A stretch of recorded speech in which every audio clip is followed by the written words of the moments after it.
Hola amigos queridos, hoy me permito darles un título especial, Amigos de la Historia,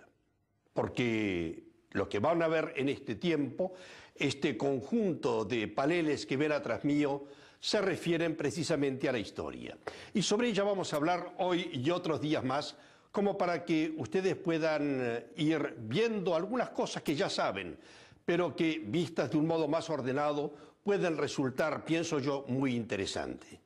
Lo que sí tengo que decirles enseguida es que la historia para la mayor parte de la gente nos trae el recuerdo de las clases de colegio, por cierto que muy aburridas. Y debo decirles al mismo tiempo que yo personalmente soy parte de esas víctimas de la clase de historia o de las clases de historia del colegio.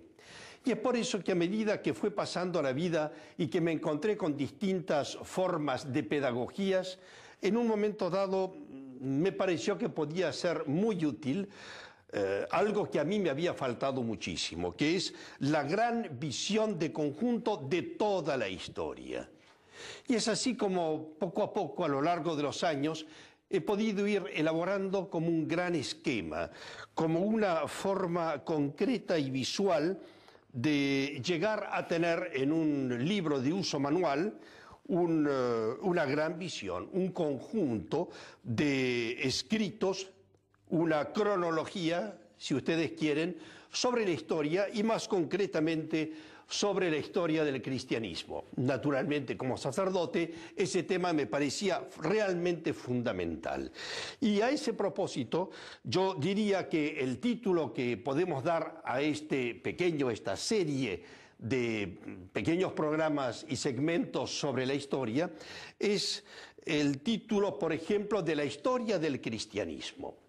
O también, si se quiere, todavía se podría decir una cosa más, la historia de Occidente, como ustedes quieran. O todavía más sencilla y directamente, la historia de la Iglesia.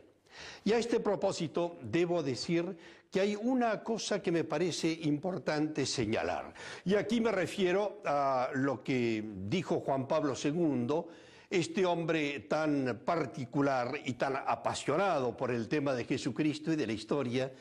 que ante el hecho de la visión que tiene mucha gente de la Iglesia, llegó a afirmar lo siguiente: si alguien dice y da fe de creer en la Iglesia, esa persona da 2 veces testimonio de creer en Jesucristo. Esto realmente es como para pensarlo un poco, porque efectivamente cuando uno se encuentra con alguien que dice yo creo en Dios, ya es causa de sorpresa para aquellos que no creen. Pero mucho más sorprendente todavía es aquel que se atreve a decir, por ejemplo, en un grupo de amigos, aquellos que no creen en nada,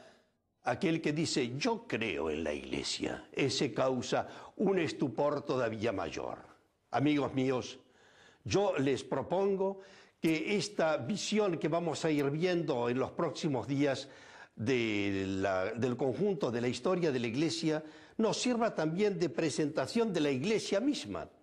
porque en realidad, digámoslo claramente, la Iglesia tiene una larga historia y tiene una realidad coherente de la historia misma que causa verdaderamente sorpresa. Y es por eso que yo me voy a permitir presentarles ya desde este momento estos paneles, que es lo mismo que mostraba antes en mano en tamaño pequeño,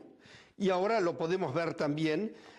a la manera de mapas murales sobre la historia del cristianismo, y que aquí vamos viendo y que poco a poco iremos definiendo sobre los momentos principales a través de una cronología, y así van a ir pasando los siglos uno después de otro, y todavía del otro lado veremos sobre todo el siglo XX, porque cosa curiosa, ya lo insistiremos después, al siglo XX le atribuimos una particular importancia porque es el siglo que nos ha visto nacer. Y entonces aquí tenemos también esa última parte de la historia que nos recuerda los acontecimientos que nos llevan hasta nosotros hoy. Desde Jesucristo hasta hoy, año por año, época por época, siglo por siglo, nosotros podremos ir continuando la gran visión de la historia del cristianismo. Yo estoy seguro que eso les va a interesar muchísimo y les permitirá comprender mejor el significado de todo y también entender por qué se llama la historia la maestra de la vida, por qué aquel que no conoce la historia no conoce al hombre, como ha dicho alguno, o aquel que realmente no entiende la historia. Poca esperanza y fuerza puede tener para la visión del futuro. Amigos míos, vamos a dejar que de día en día podamos seguir hablando de este tema para ir redondeando la gran visión de la historia del mundo.